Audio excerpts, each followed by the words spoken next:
इस क्लासिक कहानी के जायजे में खुशामदीद। चलें देखते हैं कि झूठ बोलना कितना भारी पड़ सकता है। तो कहानी शुरू करते हैं। देखते हैं कि एक मामूली सा मजाक कैसे पूरे माशरे का भरोसा तोड़ देता है। कहानी शुरू होती है एक जवान चरवाहे से जिसका रोज का काम पहाड़ियों पर भेड़ें चराना था। लेकिन रोज एक ही काम करके वो बहुत बोर हो गया था। उसे कुछ सनसनी चाहिए थी।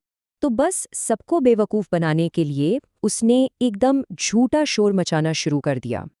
वो जोर से चीखा, भेड़िया आया भेड़िया। और जाहिर है सारे गांव वाले उसे बचाने भागे आए। लेकिन ऊपर पहुंचे तो कोई भेड़िया नहीं था। वहां बस वो लड़का जोर जोर से हंस रहा था।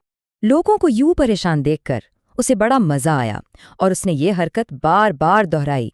अब यहाँ हालात बदलते हैं। पहले तो लोग हमदर्दी में दौड़े, लेकिन फिर उन्हें अपना मजाक उड़ता महसूस हुआ। बार बार बेवकूफ़ बनकर उन्हें सख्त गुस्सा आया। उन्होंने फैसला किया कि अब उसकी बात नहीं सुनेंगे। और फिर एक दिन सच में ऐसा हुआ। एक असली भेड़िया आया और उसने सीधा हमला कर दिया। लड़का मदद के लिए बहुत चीखा, रोया, लेकिन इस बार कोई भी उसे बचाने नहीं आया। बिल्कुल कोई नहीं।